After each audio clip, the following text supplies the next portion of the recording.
Anatomy 32, Chapter 11, the muscular system. Topics: fascicle arrangements and muscles that move the scapula. So, muscles can be put in different categories based on the arrangement of the fascicles. And if you remember when we looked at the anatomy of a muscle organ, the fascicles were these bundles of muscle fibers that run the length of the muscle. So again, the muscle fibers bundled up together are wrapped by the connective tissue called the perimysium. So fascicles can form different patterns. We can have parallel. In the case of parallel muscles, the fascicles run all in the same orientation, and the muscle overall is rather flat.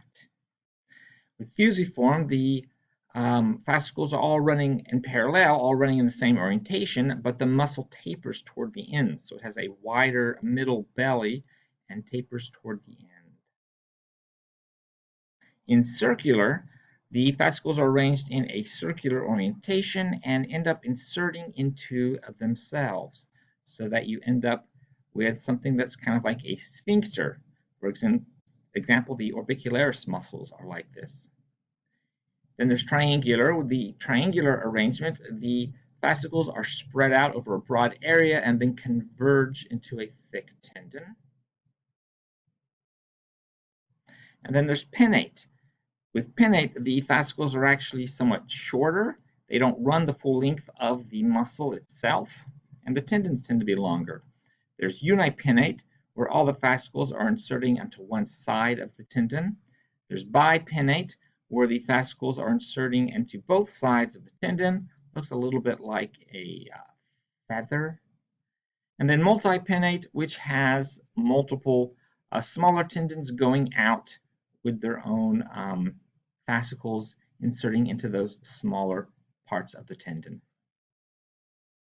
Again, these are different arrangements of fascicles in muscles.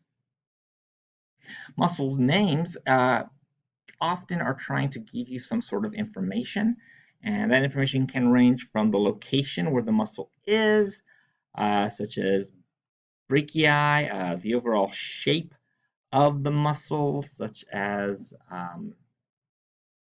trapezius, the relative size of the muscle, maximus, minimus, medius, the direction of the fascicles and fibers relative to the midline, rectus or oblique, location of attachments, stylohyoid, styloid process with temporal bone, hyoid bone, number of origins, biceps, triceps, and the action, what the muscle actually does, such as adductor.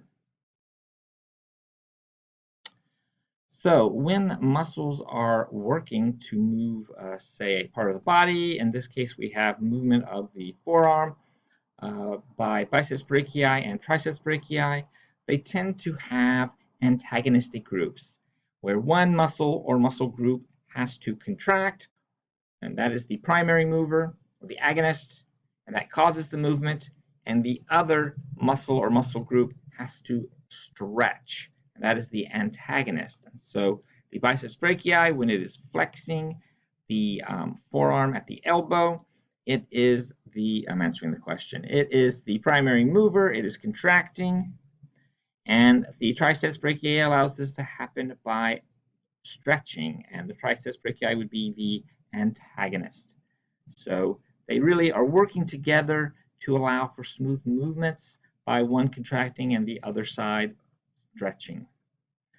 Sometimes there are other muscles that aid the prime mover.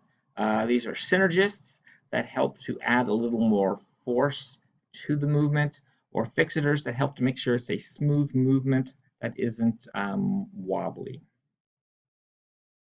And here's of course the answer to that question. All right, appendicular muscles. Appendicular muscles are the muscles associated with the limbs, either the upper limb and how it's attached to the body, or the lower limb and how it is attached to the body. We will start with muscles that move the scapula. So we have pectoralis minor. Pectoralis minor has its origins on ribs 3 through 5, and it inserts into the coracoid process of the scapula. So it moves the scapula, and it does this either by depressing the scapula, pulling it down, or protracting the scapula, pulling it anteriorly. So either leading to poor posture or just pulling it down if it's already been raised up. And note when I say what the origin and insertion is, those are muscles that you need to know what their origin is and what their insertion is. Then we have the Surtus Anterior.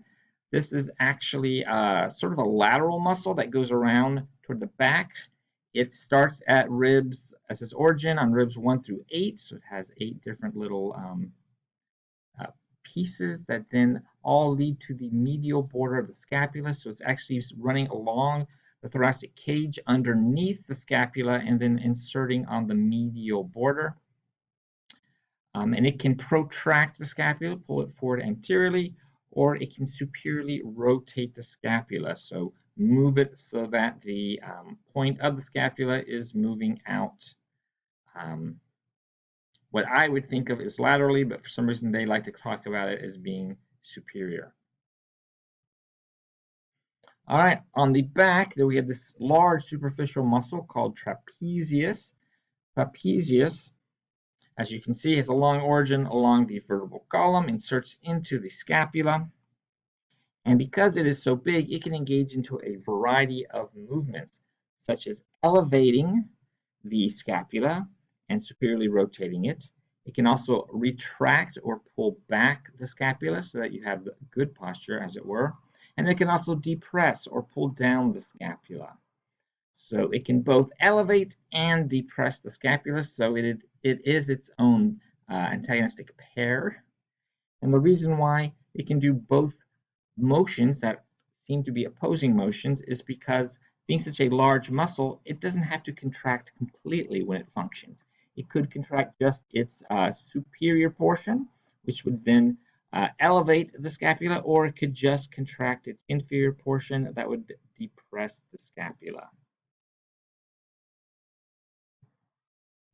All right, we also have this lovely muscle here, Lavator Scapulae. Its origins are on C1 through C4 of the vertebral column, and it inserts into the superior/medial border of the scapula. And what it does, surprise, surprise, it elevates the scapula when it contracts. Makes sense. Lavator Scapulae elevates the scapula. And it also can inferiorly rotate the scapula, so turn it so that the point of the scapula is moving more medially toward the vertebral column. At least that's how it looks to me. That's how I interpret inferior rotators. All right, what else do we have? Well, if we remove trapezius, we can see rhomboid minor and rhomboid major. Both of these have origins on the vertebral column and insert into the scapula. Rhomboid minor can help to elevate and retract the scapula. So raise it and pull it back. And it also can inferiorly rotate the scapula. Rhomboid major can do the exact same thing, elevate and retract the scapula and inferiorly rotate the scapula. So rhomboid minor, rhomboid major both have the exact same functions. And that is it for this part of Chapter 11.